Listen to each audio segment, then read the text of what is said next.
Hello, everyone. Today, we have a heartwarming story about a young girl, her love for poetry, and the mysterious boy who starts leaving her notes in response to her heartfelt words. But there's more to it than just mystery and poems. As we follow this beautiful tale, we'll also learn some new English phrases and words and how to make sentences with them. This will help us practice English in a fun and easy way. So, stay with us till the end.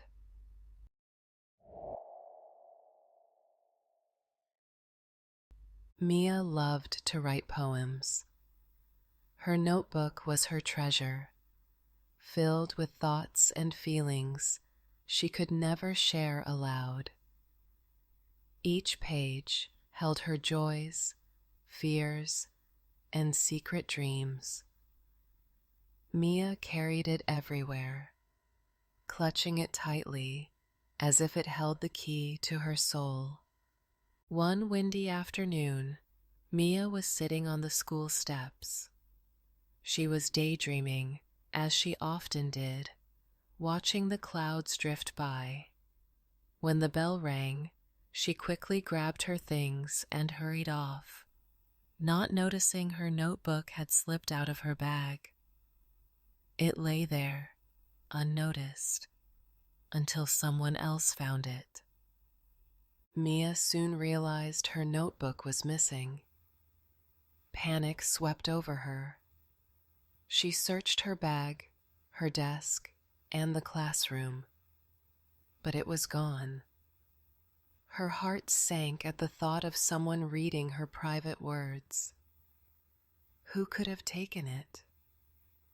What if they laughed at her poems? The next morning, as she sat at her desk at school, lost in thought, she noticed something odd. A folded piece of paper was tucked into her pencil case. Mia opened it carefully. It was a poem, but not hers. The handwriting was neat, the words simple yet meaningful. Your words speak of stars and dreams unseen, yet you hide away, a poet in between. Don't fear the world, your voice is strong. Through your poems, you belong. Mia's heart raced. Who had written this, and how did they know about her poems? Her thoughts were interrupted when her friend Lily nudged her, asking why she looked so pale. Mia shook her head and tucked the note into her pocket. Over the next few days, more poems appeared.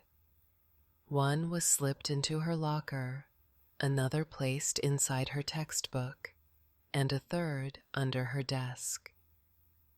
Each poem seemed to respond to something she had written in her notebook.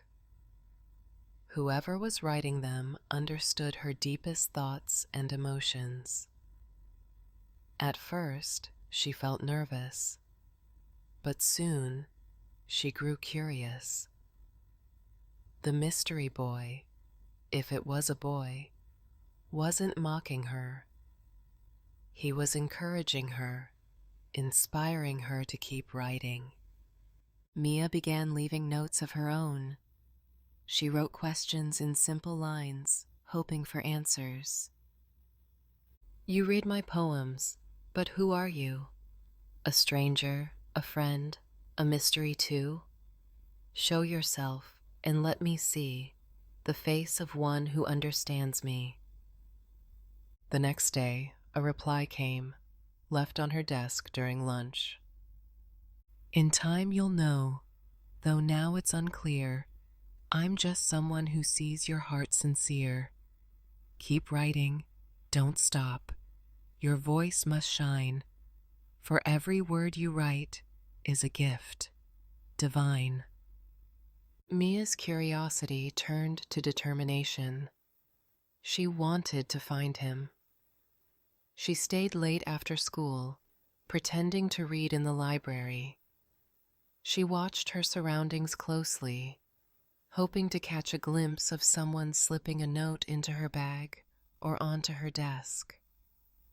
But no one did. One evening, as the sun dipped below the horizon, Mia's phone buzzed with a notification. She opened it to find a message from an unknown sender. The message was short. "Check the old oak tree behind the library." Her pulse quickened.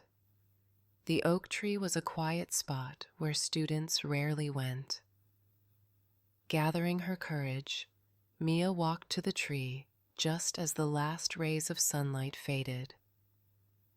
There, tied to one of the low branches, was her notebook. She untied it with trembling hands and flipped through the pages. To her relief, nothing was missing.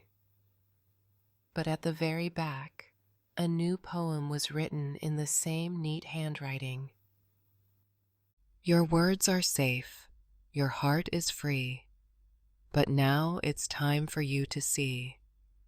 Turn around, for here I stand, a boy who holds your words in hand." Mia turned slowly, her breath catching in her throat. Standing a few feet away was Ethan, a quiet boy from her literature class. He held a notebook of his own, looking as nervous as she felt. "It was you?" Mia asked, her voice barely above a whisper. Ethan nodded. "I found your notebook by accident that day on the steps. I didn't mean to read it, but your words, they were beautiful. I couldn't stop. I wanted to let you know how much they meant to me, but I didn't know how to say it, so I wrote back." Mia's fear melted into something warmer. She smiled for the first time in days. "Thank you," she said, "for not laughing, for understanding." Ethan smiled back. "Thank you for writing. You inspired me to start again. I used to write poems too, but I stopped. Reading yours reminded me why I loved it." They stood under the oak tree, exchanging stories and sharing their favorite poems until the stars appeared. For the first time, Mia felt her words had truly reached someone. And in return, she had found a friend, and perhaps something more, in the boy who read her poems. In the weeks that followed, Mia and Ethan grew closer. Their shared love of poetry created a bond that felt unbreakable. They spent afternoons under the oak tree, writing, laughing, and sharing their dreams. Eventually, their friendship deepened into something more.